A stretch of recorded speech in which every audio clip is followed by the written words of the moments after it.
யோகம் என்பது உடலை சீரமைப்பது மட்டுமல்ல, அது ஒரு தெய்வீக அறிவியல். மனித உடலை ஒரு கோயிலாக மாற்றி அந்த உடல் கோயிலின் வழியாக சக்திகளை எழுப்பி பிரபஞ்சத்தோடு இணைப்பது யோகத்தின் மிக ஆழமான நோக்கம். யோகா ஆசனங்கள் வெறும் உடற்பயிற்சி அல்ல, ஒவ்வொரு ஆசனமும் ஒரு புனித வடிவத்தை உருவாக்குகிறது. அந்த வடிவங்கள் நம் உடலின் சக்தி புள்ளிகளை இயக்கி சக்ராக்களை திறந்து நம் உள்ளார்ந்த ஆற்றலை பரப்புகின்றன. பிரபஞ்சம் ஜியாமெட்ரியில் இயங்குகிறது. கோள்கள் எலிப்டிக்கல் பாதையில் சுழலும் விதமும் நம்முடைய அணுக்களில் எலக்ட்ரான்கள் சுழலும் விதமும் எல்லாம் ஒரே மாதிரியான பரிமாணத்தை பின்பற்றுகின்றன. அந்த ஜியாமெட்ரியே நம் உடலில் பிரதிபலிப்பதே யோகத்தின் மகத்துவம். தாடாசனம் என்று அழைக்கப்படும் மலை போல் நிமிர்ந்து நிற்கும் ஆசனத்தில் நாம் ஒரு நேர்கோட்டாக மாறுகிறோம். அந்த நேர்கோடு பிரபஞ்ச சக்தியே கீழிருந்து மேலே இழுக்கிறது. பாதத்திலிருந்து சஹஸ்ராரா வரை ஒரு நேர்கோடு உருவாகிறது. அது ஒரு ஆற்றல் அலை போல நம் உடலை ஊடறுத்து செல்கிறது. அடுத்ததாக விருக்ஷாசனம் மரபோல் நின்று ஒரு காலில் சமநிலை பேணும்போது நம் உடல் ஒரு முக்கோண வடிவத்தை எடுக்கும். இந்த முக்கோணம் நம் மனதை நிலைபெறச் செய்கிறது. பண்டைய சித்தர்கள் சொல்வார்கள், முக்கோணம் என்பது தெய்வீக சக்தியின் வடிவம். சக்தி எப்போதும் முக்கோண வடிவில் தோன்றும். அதனால்தான் யந்திரங்களில் முக்கோணங்கள் முக்கியம். நம் உடலை முக்கோண வடிவத்தில் வைத்தபோது சோலார் பிளெக்ச சக்ரா பிரகாசிக்கத் தொடங்கும். தீயின் சக்தி உயிர் பிடிக்கும். மனதில் ஒரு வலிமை வெளிப்படும். நாம் அதிக நம்பிக்கையுடன் நிற்போம்.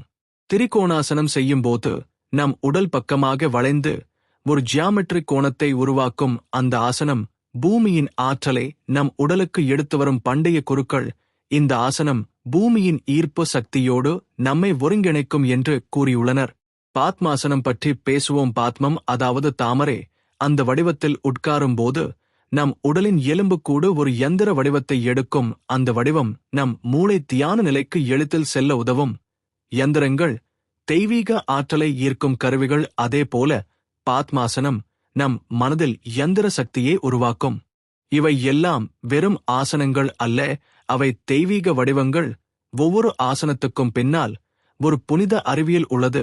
அந்த அறிவியலை புரிந்து கொண்டால் யோகம் ஒரு உடற்பயிற்சி அல்ல, ஒரு தியான கருவி என்பதை நமக்கு புரியும். யோகாவின் தெய்வீக ஜியாமெட்ரி பற்றி இன்னும் ஆழமாக செல்வோம். யோகா ஆசனங்கள் ஒவ்வொன்றும் நம் உடலை ஒரு யந்திரமாக மாற்றுகின்றன. பண்டைய காலத்தில் சித்தர்கள் மற்றும் முனிவர்கள் யந்திரங்களை வரைந்து அதனுள் தியானித்து தெய்வீக சக்தியை அனுபவித்தனர். அதே சக்தியை நம் உடலின் வழியாக அனுபவிப்பதே ஆசனங்களின் ரகசியம். சத்துராங்க தண்டாசனம் செய்யும்போது நம் உடல் தரையில் 4 தூண்களைப் போல இருக்கும். 4 புள்ளிகள் நம் கைகளும் கால்களும் அந்த நிலையில் இருக்கும்போது உடலின் மையம் நிலை பெறுகிறது. சதுர வடிவம் நிலைத்தன்மையை குறிக்கும். ஆதலால் இந்த ஆசனம் நம் மனதில் நிலைத்தன்மையை உருவாக்குகிறது. உத்கடாசனம் என்று அழைக்கப்படும் ஆசனம் நம் உடலை ஒரு சதுர வடிவில் வைத்திருக்கிறது. நம் கால்கள் ஒரு சதுரத்தின் அடிப்படையை உருவாக்கும். நம் முதுகு மேலே சென்று அந்த சத்துரத்தின் உச்சியை உருவாக்கும். இந்த ஆசனம் நம் மூலாதார சக்ராவை வலுப்படுத்துகிறது. நம்மை ஒரு வேரூன்றிய மரமாக மாற்றுகிறது. நம் உடலில் உருவாகும் இந்த வடிவங்கள் சும்மா வடிவங்களல்ல, அவை சத்தத்துடன் கூடிய ஆற்றல் வலைகள். ஒவ்வொரு ஆசனத்திலும் ஒரு குறிப்பிட்ட அதிர்வெண் உருவாகிறது. அது அந்த ஆசனத்தின் புனித தன்மையை வெளிப்படுத்துகிறது. கோமுகாசனம் செய்வது போல நம் உடல் ஒரு சிக்கலான கட்டமைப்பை உருவாக்கும். அந்த சிக்கலான வடிவம் மனதில் உள்ள சிக்கல்களை தீர்க்க உதவுகிறது. மனதில் இருக்கும் கோபம், பொறாமை, சினம் போன்ற அனைத்தையும் அந்த ஆசனம் மெதுவாக உருக்கிவிடுகிறது. அதனால்தான் அந்த ஆசனத்தின் பெயர் கோமுகம். பசுமுகம் போல அமைதியாகும் மனம். சக்ராசனத்தில் நம் உடல் ஒரு வட்ட வடிவத்தை எடுக்கும். வட்டம் என்பது பிரபஞ்சத்தின் முழுமையை குறிக்கிறது. சக்ராசனம் செய்யும்போது முதுகுத்தண்டு நன்றாக வளைந்து நம் மூளை அதிக இரத்த ஓட்டம் பெறும். மூளையின் சக்தி அதிகரிக்கும். நாம் சிந்திக்கும் விதம் பரிமாணம் மாறும். வட்டம் நம்மை பரிபூரண நிலைக்கு அழைத்துச் செல்லும். சூரிய நமஸ்காரம் பற்றி பேசும்போது 12 அசைவுகள் 12 ராசிகளை பிரதிபலிக்கின்றன. சூரியன் பிரபஞ்சத்தின் மைய சக்தி. அவன் பயணம் நம் உடலில் பிரதிபலிக்க வேண்டும் என்பதற்காக சூரிய நமஸ்காரம் உருவாக்கப்பட்டது. ஒவ்வொரு அசையும் ஒரு யந்திர புள்ளி. அந்த புள்ளிகளை சரியாக இயக்கும்போது நம் உடல் ஒரு முழுமையான ஜியாமெட்ரிக் மண்டலமாக மாறுகிறது. பண்டைய காலத்தில் இந்த ஆசனங்களைச் செய்தவர்கள் ஒரு குறிப்பிட்ட மந்திரத்தை உச்சரித்தனர் மந்திரம். சத்தம் உருவாக்கும் அந்த சத்தம் ஆசனத்தின் ஜியாமெட்ரியுடன் இணைந்து நம் உடலில் ஒரு புதிய ஆற்றல் புள்ளியை திறக்கும். சத்தமும் வடிவமும் சேரும்போது ஒரு சக்தி வெடிப்பு நிகழ்கிறது. அதுதான் யோகத்தின் மெய்யான ரகசியம். பிரபஞ்சத்தின் ஜியாமெட்ரி பற்றி பேசும்போது ஸ்ரீ யந்திரம் மிக முக்கியம். ஸ்ரீ யந்திரம் என்பது 9 முக்கோணங்களால் ஆனது. அந்த முக்கோணங்கள் ஒருவருக்கொருவர் பதிந்து ஒரு மிக சிக்கலான வடிவத்தை உருவாக்குகின்றன. இந்த ஸ்ரீ யந்திரம் பிரபஞ்சத்தின் வரைபடம் என கருதப்படுகிறது. நம் உடலை ஸ்ரீ யந்திரம் போல் அமைத்தால் பிரபஞ்சத்தின் சக்தியை நம் உடலுக்குள் இழுக்க முடியும். உட்கார்ந்து தியானிக்கும் போது முதுகுத்தண்டு நேராக இருக்க வேண்டும் என்று சொல்வார்கள். அதற்கு காரணம், முதுகுத்தண்டு நேராக இருந்தால் அது ஸ்ரீ யந்திரத்தின் மைய கோடு போல செயல்படும். அந்த கோடு வழியாக குண்டலினி சக்தி மேலே செல்லும். யோகம் என்பது ஒரு கலை மட்டும் அல்ல, அது ஒரு கணிதம். ஒவ்வொரு ஆசனமும் ஒரு சமன்பாடு. அது உடலுக்கும் பிரபஞ்சத்துக்கும் இடையே சமநிலை கொண்டு வரும். அந்த சமநிலையை நாம் அறிந்தால் வாழ்க்கை ஒரு சமநிலையான இசையாக மாறும். மண்டலா வரைபடங்களை பார்த்திருப்பீர்கள். அந்த வட்ட வடிவ மண்டலாக்கள் தியானத்திற்கு உதவும். அதேபோல ஆசனங்கள் நம் உடலை ஒரு மண்டலா போல மாற்றுகின்றன. அந்த மண்டலா நம் உள்ளார்ந்த குழப்பத்தை சுத்தப்படுத்துகிறது. யோகாவின் தெய்வீக ஜியாமெட்ரி பற்றி பேசும்போது நம்முடைய உடலை ஒரு ஆலயம் போல பார்க்க வேண்டும். அந்த ஆலயத்தின் தூண்கள் நம் எலும்புகள், அந்த ஆலயத்தின் கதவுகள் நம் உணர்ச்சிகள், அந்த ஆலயத்தின் சன்னதி நம் இதயம். நம் உடலை சரியான ஆசனங்களில் வைத்தால் அந்த ஆலயம் புனித ஆற்றலை ஏற்றுக்கொள்ள தயாராகும். நம் உடலில் 7 சக்ராக்கள் உள்ளன. ஒவ்வொரு சக்ராவும் ஒரு புள்ளி. அந்த புள்ளியை செயல்படுத்த சரியான வடிவம் தேவை. அந்த வடிவத்தை ஆசனங்கள் தருகின்றன. மூலாதார சக்ரா பீடமாக கருதப்படுகிறது. அது சிவந்த நிறத்தில் இருக்கும். அது சதுர வடிவத்தை கொண்டது. அதனால் மூலாதார சக்ராவை செயல்படுத்தும் ஆசனங்கள் பெரும்பாலும் சதுர வடிவம் தரும் ஆசனங்கள். உதாரணமாக உத்கடாசனம், வீரபத்திராசனம் போன்றவை. நம் கால்கள் சதுர வடிவத்தில் வேறுண்டு நிற்கும்போது அந்த சக்ரா விழித்தெழுகிறது. நம் முழு பாதுகாப்பு உணர்வு வரும். பயம் குறையும். சுவாதிஷ்டான சக்ரா ஆரஞ்சு நிறத்தில் இருக்கும். அது அரைக்கதிர் வடிவம் கொண்டது. அதனால் அந்த சக்ராவை செயல்படுத்தும் ஆசனங்கள் வளைந்த வடிவம் தரும் ஆசனங்கள். உதாரணமாக புஜங்காசனம், சக்ராசனம், பசிமோத்தானாசனம். அந்த ஆசனங்களில் நம் உடல் வளைந்து அந்த சக்ராவின் வடிவத்தை பிரதிபலிக்கும். அப்போது நம் உணர்ச்சிகள் சமநிலையில் வரும். காமம், ஆசைகள் எல்லாம் சுத்தப்படுத்தப்படும். மணிபூரக சக்ரா மஞ்சள் நிறத்தில் இருக்கும்.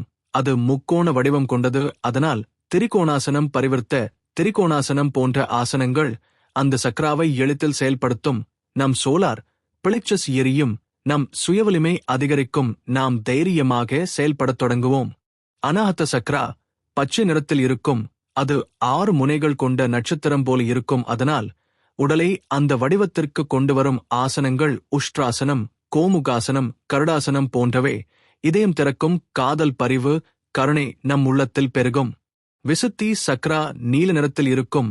அது ஒரு வட்டம் போல இருக்கும். அதனால் தலைகீழ் ஆசனங்கள் அந்த சக்ராவை செயல்படுத்தும். சிர்ஷாசனம், ஹலாசனம், சர்வாங்காசனம் செய்யும்போது நம் கழுத்து பகுதி திறக்கும். நம் குரல் சக்தி அதிகரிக்கும். நாம் தெளிவாக பேச முடியும். ஆஜ்ஜா சக்ரா நம் நெற்றியில் இருக்கும். அது 2 இதற்கொண்ட தாமரை போல இருக்கும். அந்த சக்ராவை செயல்படுத்தும் ஆசனங்கள் பார்வையை மையப்படுத்தும் ஆசனங்கள். பாலாசனம், பத்மாசனம், சுகாசனம். தியானம் செய்யும்போது அந்த புள்ளியில் கவனம் செலுத்த வேண்டும். அப்போது நம் உள்ளுணர்வு திறக்கும். சஹஸ்ராரா சக்ரா 1000 இதழ்கள் கொண்ட தாமரை போல இருக்கும்.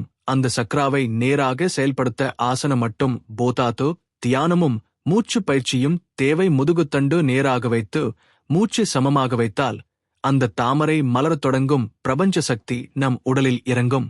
பிரபஞ்ச ஜியாமெட்ரி பற்றி பேசும்போது பிளவர் ஆப் லைஃப் எனப்படும் வடிவம் முக்கியம். அது 7 வட்டங்களால் ஆனது. அந்த வட்டங்கள் ஒன்றுக்குள் ஒன்று புகுந்து இருக்கும். அந்த வடிவம் பிரபஞ்சத்தில் இருக்கும் ஒவ்வொரு உயிரினத்தின் விதையை குறிக்கிறது. நம் உடலை அந்த வடிவத்தில் வைத்தால் நாம் அந்த பிரபஞ்ச விதையை தொட முடியும். மண்டலா தியானம் செய்வது போல ஆசன தியானமும் செய்யலாம். ஒரே ஆசனத்தில் நீண்ட நேரம் இருக்கும்போது அந்த ஆசனத்தின் ஜியாமெட்ரி நம் உடலில் பதிந்துவிடும். அது நம் நரம்பு மண்டலத்தை மாற்றும். நம் சிந்தனையை மாற்றும். பண்டைய யோகிகள் இந்த ஜியாமெட்ரியை இசையுடன் இணைத்தனர். ஒவ்வொரு ஆசனத்துக்கும் ஒரு ராகம் சொந்தமானது என்று அவர்கள் கூறினர். அந்த ராகத்தை வாசிக்கும்போது அந்த ஆசனத்தில் இருந்தால் அது சக்தியை இரட்டிப்பாக தூண்டும். உதாரணமாக பாத்மாசனத்தில் பைரவி ராகம் கேட்டால் அது மனதை ஆழமாக ஈர்க்கும். திரிகோணாசனத்தில் சண்முக பிரியா கேட்டால் அது தீயை எழுப்பும். யோகம் ஒரு கலை, ஒரு கணிதம் மட்டுமல்ல, அது ஒரு இசை, ஒரு கவிதை. நம் உடலை ஒரு இசைக்கருவியாக மாற்றும். ஒவ்வொரு ஆசனமும் ஒரு சுதி, நம் மூச்சு ஒரு தாளம், நம் மனம் ஒரு ராகம். இந்த மூன்றும் சேர்ந்து தெய்வீக சங்கீதம் உருவாகும். இந்த யோக ஜியாமெட்ரியை புரிந்து கொண்டு தொடர்ந்து பயிற்சி செய்தால் நம் உடல் வெளிச்சமடையும், நம் மனம் அமைதியாகும், நம் சிந்தனை கூர்மையாகும், நம் ஆன்மா பிரபஞ்சத்துடன் ஒன்றாகும். யோகாவின் தெய்வீக ஜியாமெட்ரியை உண்மையாக புரிந்து கொள்வது ஒரு வாழ்நாள் பயணம். பிரபஞ்சம் ஒரு கணித பாய்ச்சல். அது சீரற்றது போல தோன்றினாலும் அது ஒரு ஒழுங்கு கொண்ட அதிர்வெண். யோகா ஆசனங்கள் அந்த அதிர்வெண்ணுடன் நம்மை ஒத்திசைக்கின்றன. நம் உடலை அந்த பிரபஞ்ச அதிர்வெண்ணில் வைக்கும்போது நம் மனமும் ஆன்மாவும் அதே அதிர்வெண்ணில் இசைவாகத் தொடங்கும். மனித உடலை பஞ்சபூதங்களின் வடிவத்தில் பார்க்கலாம். பூமி, நீர், தீ, காற்று, ஆகாயம். இந்த 5 தத்துவங்களும் ஒரு தனித்தனி ஜியாமெட்ரி கொண்டவை. பூமி சதுர வடிவம், நீர் அரைக்கதிர் வடிவம், தீ முக்கோண வடிவம், காற்று வட்ட வடிவம், ஆகாயம் புள்ளி வடிவம். ஆசனங்கள் இந்த 5 தத்துவங்களையும் சமநிலைப்படுத்தும்.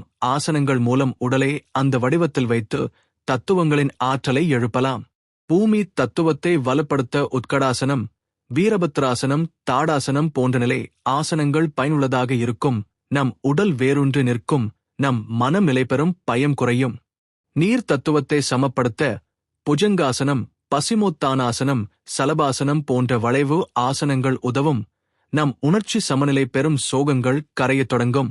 தீ தத்துவத்தை எழுப்ப திரிகோணாசனம், பரிவர்த்த திரிகோணாசனம், நவாசனம் போன்ற ஆசனங்கள் உதவும். நம் உடல் சூடாகும், நம் சோலார் பிளிச்சஸ் எரியத் தொடங்கும், சோம்பல் குறையும், நம்பிக்கை அதிகரிக்கும். காற்று தத்துவத்தை சமப்படுத்த சிர்ஷாசனம், சக்ராசனம், ஹலாசனம் போன்ற தலைகீழ் ஆசனங்கள் உதவும். நம் நுரையீரல் திறன் அதிகரிக்கும், நம் மூளை அதிக ஆக்சிஜன் பெறும், சிந்தனை தெளிவாகும். ஆகாய தத்துவத்தை அறிய தியானம் செய்ய வேண்டும். தியானம் செய்யும்போது முதுகுத்தண்டு நேராக இருந்தால் நம் உடல் ஒரு அண்டக்கோடு போல மாறும். அந்த கோடு வழியாக பிரபஞ்ச ஆற்றல் கீழே இறங்கும். பிராணசக்தி நம் உடலில் பஞ்ச பிராணமாக பாய்கிறது. பிராண அப்பான வியான உதான சமான. பிராணம் மேலே செல்லும் ஆற்றல், அப்பானம் கீழே செல்லும் ஆற்றல். வியானம் முழு உடலுக்கும் பரவும் ஆற்றல். உதானம் மேலே தூக்கும் ஆற்றல். சமானம் ஜீரணத்தைச் செய்வதற்கான ஆற்றல். ஆசனங்கள் இந்த பஞ்ச பிராணங்களையும் சமநிலையில் வைக்கின்றன. உதாரணமாக பவனமுக்தாசனம் அப்பானத்தை இயக்கும், கபாலபதி பிராணத்தை தூண்டும். நவாசனம் உதானத்தை இயக்கும், சவாசனம் வியானத்தை சமப்படுத்தும். பாத்மாசனம் சமானத்தை சீராக்கும். ஆசனங்களை முறையாகச் செய்தால் பஞ்ச பிராணங்களும் சமநிலை பெறும். அந்த சமநிலை நம் உடலில் தெய்வீக ஒளி உருவாக்கும். யோகத்தில் பிரதான நாடிகள் 3: சுஷும்னா, இடா பிங்களா. இடா இடது மூச்சு பாதை, பிங்களா வலது மூச்சு பாதை.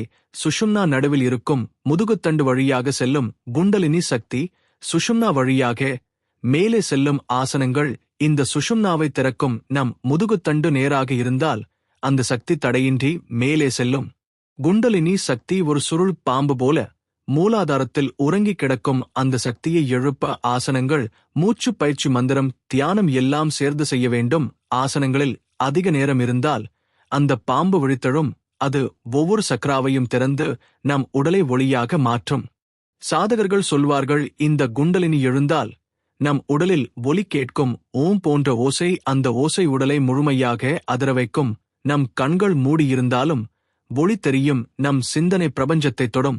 பிரபஞ்ச ஒத்திசைவு அனுபவம் வரும்போது நம்முடைய சுவாசம் மெதுவாகி நிற்கும் போல இருக்கும். உடல் எடை இல்லாமல் இருக்கும் போல இருக்கும். அந்த நேரத்தில் நம்முள் மிக பெரிய அமைதி உருவாகும். நம்மைச் சுற்றி எல்லாம் ஒரு ஒளி வளையம் போல தெரியும். அந்த நிலைதான் சமாதி. ஜியாமெட்ரி சமாதி நிலையை அடைய உதவுகிறது. உடலை சரியான வடிவத்தில் வைத்தால் மனம் எளிதில் தியான நிலைக்கு செல்வது. ஏனெனில் மனம் எப்போதும் வடிவத்தை பின்பற்றும். உடல் குழப்பமாக இருந்தால் மனம் குழப்பமாக இருக்கும். உடல் ஒழுங்காக இருந்தால் மனமும் ஒழுங்காகும். யோகத்தின் தெய்வீக ஜியாமெட்ரி நமக்கு நினைவூட்டுகிறது, நாம் வெறும் உடல் அல்ல, நாம் ஒரு வடிவம், ஒரு அதிர்வெண், ஒரு யந்திரம். நம் வாழ்க்கை ஒரு மண்டலா, அந்த மண்டலாவின் மையத்தை அடைய வேண்டும். அங்கேதான் நம் ஆன்மா நம்மை காத்திருக்கிறது. யோகாவின் தெய்வீக ஜியாமெட்ரி பற்றி புரிந்து கொள்ள பண்டைய யந்திரங்களின் அறிவு மிக அவசியம். யந்திரம் என்பது ஒரு வரைபடம் மட்டுமல்ல, அது ஒரு ஆற்றல் கதவு. அந்த கதவு வழியாக பிரபஞ்ச சக்தி நம் மனதில் நுழையும். அதே கதவை நம் உடலிலும் உருவாக்க ஆசனங்கள் உதவுகின்றன. ஸ்ரீ யந்திரத்தில் இருக்கும் 9 முக்கோணங்கள் நம் உடலின் 9 முக்கிய ஆற்றல் புள்ளிகளையும் குறிக்கின்றன. கீழே இருக்கும் 4 முக்கோணங்கள் சக்தியை குறிக்கின்றன. மேலே இருக்கும் 5 முக்கோணங்கள் சிவத்தை குறிக்கின்றன. நம் உடலை ஆசனங்களில் வைத்து அந்த முக்கோணங்களை செயல்படுத்தும் போது சக்தி சிவம் ஒன்றாகும். அதுதான் யோகத்தின் உச்சநிலை. யோகிகள் சொல்வார்கள், ஆசனம் சரியாக இருந்தால் மூச்சு சரியாகும், மூச்சு சரியாக இருந்தால் மனம் அமைதியாகும், மனம் அமைதியாக இருந்தால் ஆன்மா பிரகாசிக்கும். மூச்சு என்பது வடிவத்தை உயிர்ப்பிக்கும் சக்தி. உதாரணமாக, திரிகோணாசனத்தில் மூச்சை மெதுவாக இழுத்து வெளிவிட்டால் அந்த ஆசனத்தின் முக்கோண வடிவம் நம் உடலில் ஆழமாக பதியும்.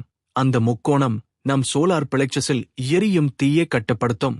பிரணயாமா யோக ஜியாமெட்ரியில் முக்கிய பங்கு வகிக்கிறது. பிரணயாமா என்பது மூச்சின் வடிவத்தை மாற்றுவது. நம் மூச்சு ஒரு வட்டம் போல இருக்க வேண்டும். ஆழமாக இழுத்து மெதுவாக வெளிவிடும்போது ஒரு வட்டச் சுழற்சி உருவாகிறது. அந்த வட்டம் நம் உடலில் ஆற்றலை சீராகச் சுழற்றும். நாடி சுத்தி பிரணயாமா என்பது வலது இடது மூச்சுக் குழாய்களை சமநிலையில் வைத்திருக்கும் பயிற்சி. இந்த பயிற்சி ஒரு சமச்சீர் ஜியாமெட்ரி உருவாக்கும். இடது மூளை வலது மூளை சமநிலையில் வரும். அதனால் நம் சிந்தனை சமநிலை பெறும்.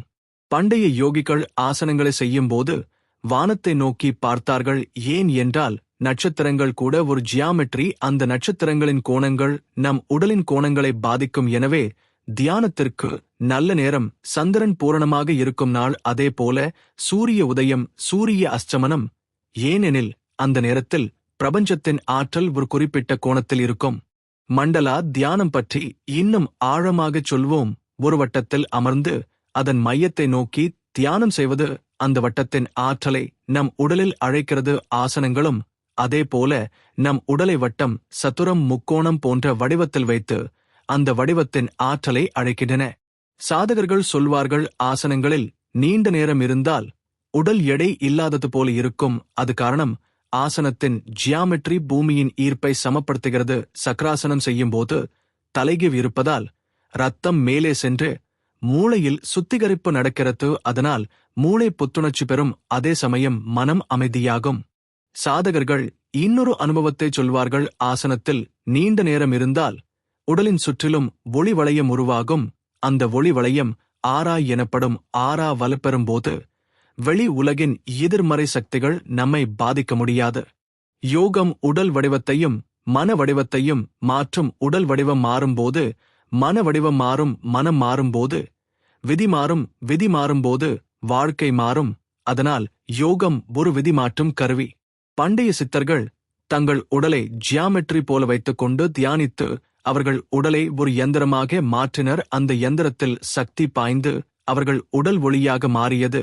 அவர்கள் எலும்புகள் கூட ஒளியாக மாறியதாக புராணங்கள் சொல்கின்றன. அது வெறும் கதை அல்ல, அது அறிவியல். ஆசனங்களை தொடர்ந்து செய்தால் உடலின் அடர்த்தி குறையும், உடல் எடை குறையும். அது அறிவியல் ரீதியாக சாத்தியம். மனித உடலில் சுமார் 72,000 நாடிகள் உள்ளன. அந்த நாடிகள் எல்லாம் ஒரு குறிப்பிட்ட வடிவத்தில் இணைக்கப்பட்டுள்ளன. ஆசனங்கள் அந்த நாடிகளை சீராக்கும். நாடிகள் சீரானால் ஆற்றல் சீராக பாயும். ஆற்றல் சீராக பாயும் போது மனம் அமைதியாகும். தியானத்தில் அமர்ந்திருக்கும் போது உடல் ஒரு நிலையான வடிவத்தில் இருக்க வேண்டும். இல்லையெனில் மனம் சிதறும். அந்த நிலையான வடிவம்தான் பாத்மாசனம், சுகாசனம், சித்தாசனம் போன்றவை. அந்த ஆசனங்களில் உட்காரும்போது முதுகுத்தண்டு நேராக இருக்கும். அந்த நேர்கோடு பிரபஞ்ச சக்தியை மேலே இழுக்கும். யோகம் செய்யும் இடமும் ஜியாமெட்ரி பின்பற்ற வேண்டும். பண்டைய காலத்தில் யோகிகள் மண்டபங்களில் யோகத்தை செய்தார்கள். அந்த மண்டபங்கள் சதுர வடிவில் இருக்கும். சிலர் வட்ட வடிவ மண்டபங்களில் தியானம் செய்தார்கள். அந்த வடிவம் அந்த இடத்தின் ஆற்றலை அதிகரிக்கும். இசை, ஒலி, மனம், ஒளி எல்லாம் ஜியாமெட்ரி கொண்டவை. மனம் கூட ஒரு அலை. அந்த அலை நம் மனதில் ஒரு வடிவத்தை உருவாக்கும். அதனால் தியானத்திற்கு முன்னால் தூபம் ஏற்றுவார்கள். அந்த தூபத்தின் மனம் நம் மனதில் ஒரு வட்ட அலை உருவாக்கும். அது மனதை அமைதியாக்கும். யோகம் ஒரு நாள் பயிற்சி அல்ல, அது ஒரு வாழ்க்கை முறை.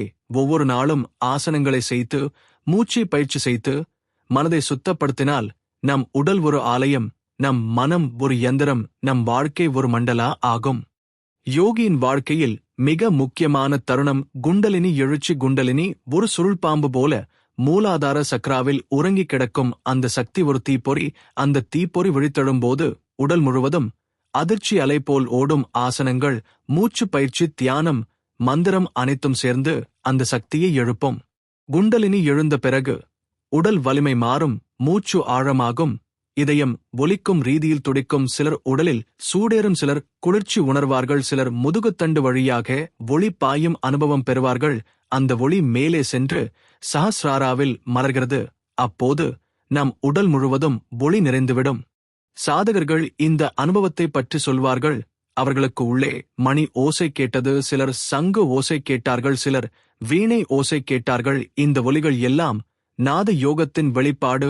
நாதம் என்பது முதல் அதிர்வு ஓம். அந்த ஓம் நம் உடலில் முழங்கும் போது நம் மனம் முழுவதும் அமைதியடையும். குண்டலினி எழுச்சியின் போது உடலில் சில மாறுதல்கள் நடக்கும். முதுகுத்தண்டு நிமிர்ந்துவிடும், கண்ணின் பார்வை மையமாகும், நெற்றியில் ஒளி தெரியும், சுவாசம் மெதுவாகும். சில நேரங்களில் சுவாசம் நிற்கும் போல இருக்கும், ஆனால் உயிர் பெருகி இருக்கும். அந்த நிலை யோக நித்திரை எனப்படும். சிலர் ஆசனங்களில் நீண்ட நேரம் இருந்த பிறகு உடலை விட்டு புறப்பட்டு வெளியே பார்த்த அனுபவம் சொல்வார்கள். அது ஆஸ்ட்ரல் ப்ரொஜெக்ஷன். அந்த நிலையில் உடல் ஒரு வண்டி, ஆன்மா ஓட்டுநர். ஆன்மா வெளியே சென்று வேறு உலகங்களை பார்ப்பது சாத்தியம். அந்த உலகங்கள் கூட ஜியாமெட்ரி கொண்டவை, வட்டங்கள், சதுரங்கள், முக்கோணங்கள் எல்லாம் அங்கே ஆற்றலின் வடிவமாக இருக்கும். யோகியின் உடலில் நிகழும் மாற்றங்கள் மிக ஆழமானவை. முதலில் உடல் வலி குறையும், நோய் குறையும், நரம்புகள் சீராகும், செரிமானம் மேம்படும், தூக்கம் சீராகும். அதற்கு பிறகு மனதில் மாற்றம் ஏற்படும், கோபம் குறையும், பொறாமை குறையும், பசி ஆசைகள் சமநிலை பெறும். பிறகு சிந்தனை விரிவடையும், பிரபஞ்ச ரகசியங்கள் புரிய ஆரம்பிக்கும். சாதகர்கள் சொல்வார்கள், ஆசனங்களை நீண்ட காலம் செய்த பிறகு உடல் ஒரு ஒளி பாத்திரமாக மாறும், உடலின் நிறம் மாறும், காந்த கதிர் போல ஒளி தெரியும். நெருக்கமாக இருப்பவர்கள் அந்த ஒளியை உணர்வார்கள். அந்த ஒளி நம் சிந்தனையால் பரவும். ஒரு சாதகன் கையை வைத்தாலே மற்றவரின் வலி குறையும். அது ஆற்றல் பரிமாற்றம். தியான காட்சிகள் மிக வித்தியாசமானவை. முதலில் மனதில் நிறங்கள் தோன்றும், சிவப்பு, நீலம், பச்சை, மஞ்சள். அந்த நிறங்கள் சக்ரா திறப்புகளின் அடையாளம். அதன் பிறகு வடிவங்கள் தோன்றும், வட்டங்கள், முக்கோணங்கள், நட்சத்திரங்கள், யந்திரங்கள். பின்னர் தெய்வ வடிவங்கள் தோன்றும். தெய்வம் யந்திர வடிவத்தில் தோன்றும். சில நேரம் அந்த தெய்வம் நம் உடலுக்குள் நுழையும். அந்த அனுபவம் நம்மை முழுமையாக மாற்றும். சில யோகிகள் சொல்வார்கள், அவர்கள் தியானத்தில் முழு பிரபஞ்சத்தை ஒரு புள்ளி போல கண்டார்கள். அந்த புள்ளி தங்கள் இதயத்தில் உணர்ந்தது. அந்த புள்ளியில் இருந்து ஒளி பரவியது. அந்த ஒளியில் அவர்கள் கரைந்து விட்டார்கள். அது கைலாச நிலை. அந்த நிலை வந்தால் பிறப்பு மரணம் என்ற சுழற்சி முடிவடையும். ஜியாமெட்ரி அந்த நிலைக்கு நம்மை அழைத்து செல்லும். ஆசனங்கள் உடலை வடிவமைக்கும், மூச்சு அந்த வடிவத்தை உயிர்ப்பிக்கும், மந்திரம் அந்த வடிவத்தை அதிர்விக்கச் செய்யும், தியானம் அந்த வடிவத்தில் நம்மை கரைக்கிறது. இந்த நான்கும் சேர்ந்தால் நம் உடல் யந்திரம், நம் மனம் மண்டலா, நம் ஆன்மா பிரபஞ்சம். பிரபஞ்சத்தில் எல்லா நட்சத்திரங்களும் கிரகங்களும் ஒரு குறிப்பிட்ட பாங்கில் சுழல்கின்றன. அந்த பாங்கை பின்பற்றினால் வாழ்க்கை சீராகும். அந்த பாங்கை மீறினால் குழப்பம் வரும். ஆசனங்கள் அந்த பாங்குடன் நம்மை மீண்டும் ஒத்திசைக்கின்றன. உதாரணமாக சந்திர நமஸ்காரம் சந்திரனின் சுழற்சியுடன் நம்மை இணைக்கிறது. பெண்களின் ஹார்மோன்கள் சீராகும், மன அழுத்தம் குறையும், மனம் மென்மையாகும். அதேபோல சூரிய நமஸ்காரம் சூரியனின் சுழற்சியுடன் நம்மை இணைக்கிறது. ஆற்றல் அதிகரிக்கும், உடல் சூடு பெறும், சோம்பல் அகலும். யோகாவின் தெய்வீக ஜியாமெட்ரி நமக்கு சொல்வது, நம் வாழ்க்கை ஒரு வடிவம், அந்த வடிவத்தை சரி செய்ய வேண்டும். வாழ்க்கை சீராக இல்லாதது, அந்த வடிவம் சீராக இல்லாததால்தான் ஆசனங்கள் அந்த வடிவத்தை மீண்டும் சரி செய்கின்றன. ஆசனம் சரியானால் வாழ்க்கை சரியாகும். சமாதி நிலையை அடைந்த பிறகு யோகி எதையும் தனியாக பார்க்க மாட்டார், எல்லாம் ஒன்றே என்று பார்க்கிறார். மரம், கல்விலங்கு, மனிதன் எல்லாம் ஒரே சக்தி, ஒரே ஒளி. அந்த பார்வை வந்தால் பயம் இல்லை, சோகம் இல்லை, கோபம் இல்லை. அதுவே யோகத்தின் கடைசி நிலை. பிரபஞ்சம் ஒரு மிகப்பெரிய யந்திரம். அந்த யந்திரத்தில் ஒவ்வொரு கிரகமும் நட்சத்திரமும் ஒரு புள்ளியில் நின்று சுழல்கின்றன. அந்த சுழற்சி ஒரே தாளத்தில் நடக்கிறது. அந்த தாளம்தான் பிரபஞ்ச ரிதம். அந்த ரிதம் சீராக இருக்கும்போது நம் வாழ்க்கை சீராக இருக்கும். அந்த ரிதம் குலைந்தால் வாழ்க்கை குழப்பமாகும். யோகா அந்த ரிதத்துடன் நம்மை மீண்டும் இணைக்கும். ஸ்ரீ யந்திரம் பார்த்தால் 9 முக்கோணங்கள் ஒன்று மற்றொன்றின் மீது அடுக்கி அமைந்திருக்கின்றன. அந்த முக்கோணங்கள் கிரக சக்திகளை குறிக்கின்றன. மேல் நோக்கிய முக்கோணங்கள் சிவசக்தி, கீழ் நோக்கிய முக்கோணங்கள் சக்தி. இந்த இரண்டு ஒன்று சேர்ந்தால்தான் உலகம் இயங்குகிறது. ஆசனங்கள் அந்த சிவசக்தி சக்தி இரண்டையும் நம் உடலில் சமநிலை செய்கின்றன. உதாரணமாக திரிகோண ஆசனம் முக்கோண வடிவத்தை உருவாக்கும். அந்த வடிவம் ஸ்ரீ யந்திரத்தின் முக்கோணத்தை பிரதிபலிக்கும். அந்த ஆசனத்தில் நின்றால் உடலில் சக்தி சமநிலை பெறும். பக்கவாத நரம்புகள் சீராகும். செரிமானம் மேம்படும். ஆனால் அதைவிட ஆழமாக அந்த ஆசனம் நம் மனதில் ஏற்படுத்தும் விளைவு முக்கியம். மனதில் குழப்பம் குறையும். சிந்தனை தெளிவாகும். சில ஆசனங்கள் கிரகங்களின் தாக்கத்தை குறைக்கும். உதாரணமாக சனி வலுவாக இருக்கும்போது மனதில் பயம் ஏற்படும். வலி அதிகரிக்கும். அந்த நேரத்தில் வஜ்ராசனம், சுகாசனம், பிராணாயாமம் செய்தால் மனம் அமைதியாகும். சனி சக்தி சீராகும். அதேபோல சந்திர கிரகணம் அல்லது சூரிய கிரகணம் நேரங்களில் தியானம் செய்தால் ஆற்றல் அதிகரிக்கும். யோகிகள் அந்த தருணத்தை காத்து தியானம் செய்வார்கள். நட்சத்திரங்கள் நம் உடலில் தாக்கம் செய்கின்றன. ரோகிணி நட்சத்திரத்தில் பிறந்தவர்கள் நிலா சக்தி அதிகம் கொண்டவர்கள். அவர்கள் சந்திர நமஸ்காரம் செய்தால் மனம் அதிக அமைதி அடையும். அசுவினி நட்சத்திரத்தில் பிறந்தவர்கள் குதிரை போன்ற ஆற்றல் கொண்டவர்கள். அவர்கள் சூரிய நமஸ்காரம் செய்தால் அந்த ஆற்றல் சரியான பாதையில் செல்கிறது. பிரபஞ்சம் நம் உடலுடன் இணைந்தது. நம் உடலில் நவம்பர் கிரக புள்ளிகள் உள்ளன. நெற்றி சூரியன், மார்பு சந்திரன், தொப்புள், குறு இடுப்பு சுக்கிரன், பாதம், சனி கண்கள், புத்தன் காதுகள், கேது மூக்கு, ராகு. இப்படி நம் உடல் ஒரு கோள மண்டலம். ஆசனங்கள் அந்த கோள மண்டலத்தை சமநிலை செய்கின்றன. மண்டலா தியானம் மிக வலிமையானது. ஒரு மண்டலா வரைந்து அதில் தியானம் செய்தால் மனம் அந்த மண்டலாவின் மையத்தில் நிலைபெறும். மண்டலா ஒரு வட்டம். அந்த வட்டம் பிரபஞ்சத்தை குறிக்கும். அந்த மண்டலாவின் மையம் பரமாத்மா. அந்த மையத்தில் தியானம் செய்தால் நம் சிந்தனை அந்த மையத்தில் விழுகிறது. அப்போது நம் சிந்தனை விரிவடைகிறது. மண்டலா தியானத்தில் முதலில் நம் சிந்தனை வெளியுலகில் இருக்கும். மெதுவாக அது வட்டத்தின் எல்லையை கடக்கும். பிறகு அது வட்டத்தின் மையத்தை அடையும். அப்போது நம் சிந்தனை நம்மை விட்டு விலகும். நாமே அந்த மையமாக மாறிவிடுகிறோம். அந்த நிலை சமாதி. சமாதி என்பது யோகியின் உச்சநிலை. அந்த நிலையில் யோகி தன் உடலை மறந்து விடுகிறார். யோகியின் மூச்சு நிற்கும் போல இருக்கும். ஆனால் உள்ளே உயிர் அதிகமாக இருக்கும். நரம்புகள் முழுவதும் ஒளிரும். சில நேரங்களில் உடலில் இருந்து ஒளி வெளியேறும். அந்த ஒளி மற்றவர்களையும் பாதிக்கும்.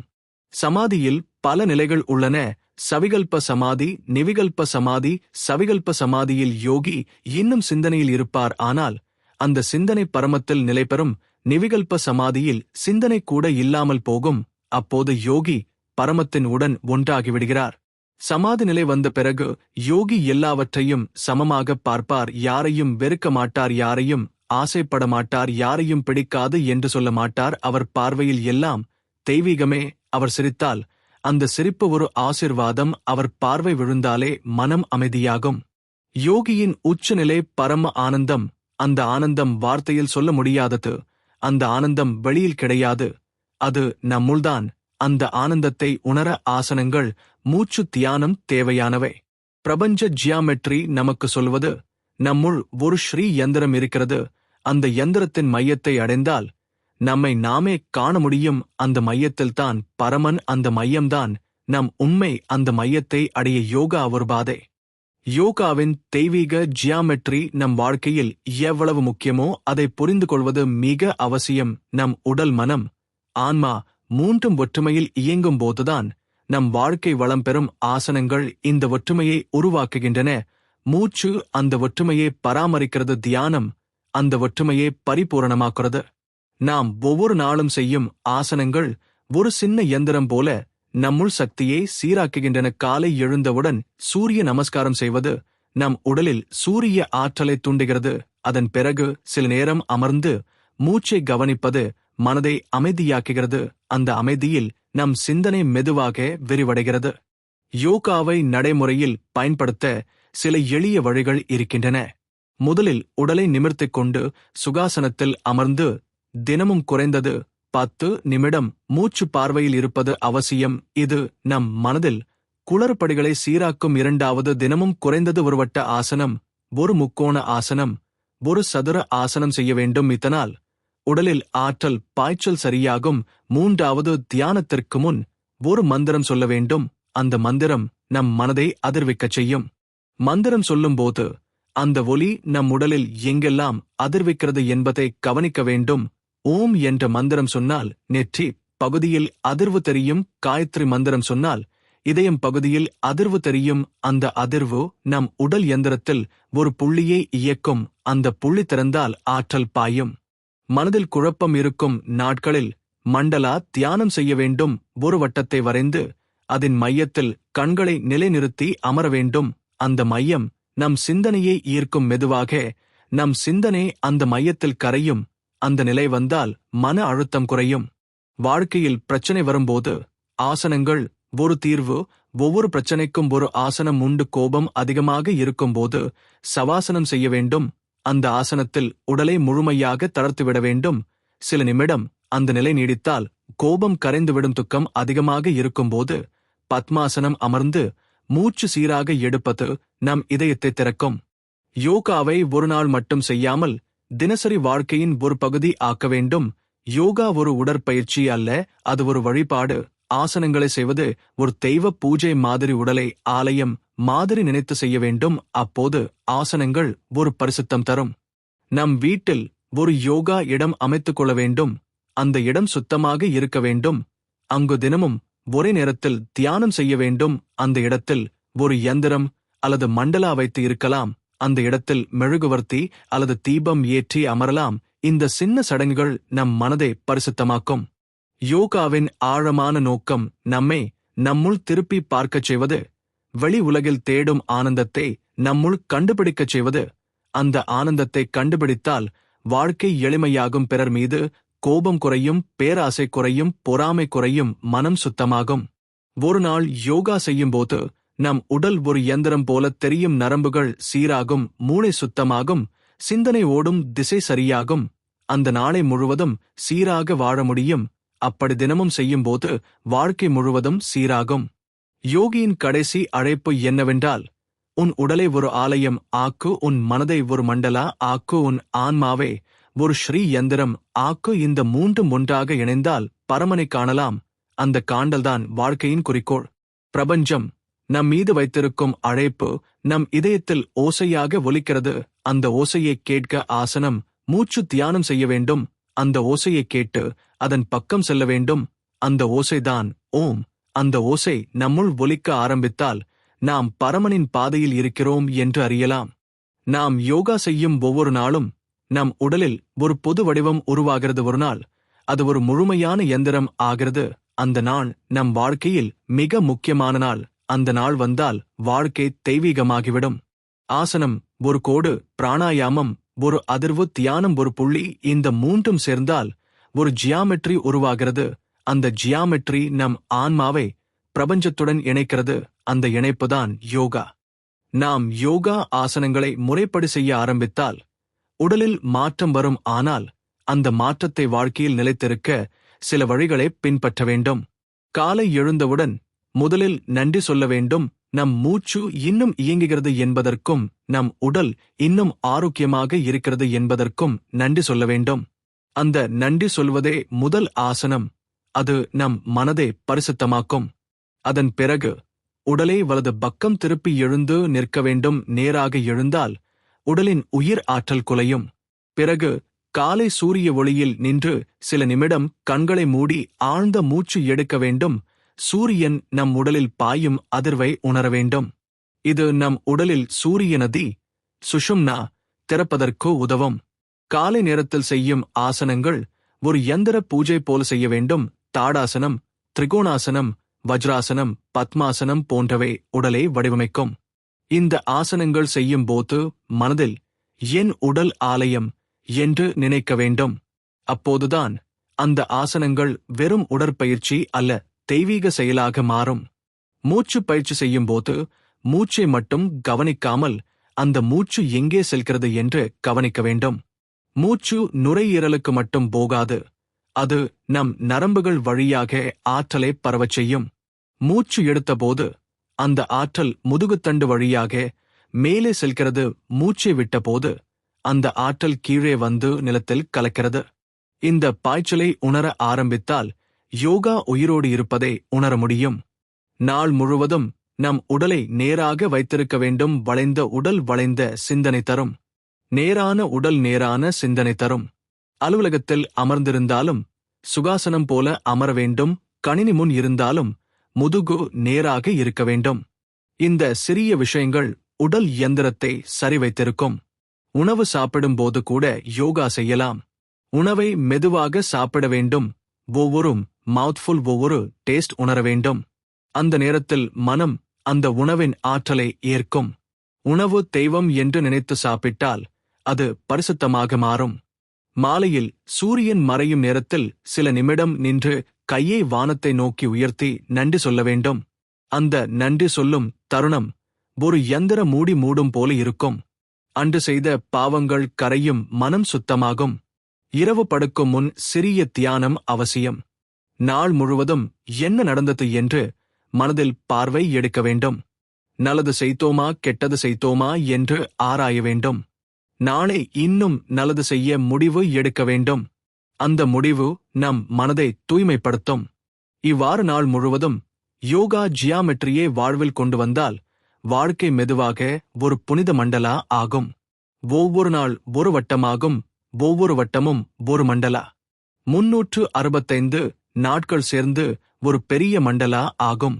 அந்த மண்டலாவின் மையத்தில் நம் ஆன்மா அமர்ந்திருக்கும். அந்த மையத்தை அடைய வேண்டும் என்பதே யோகியின் குறிக்கோள்.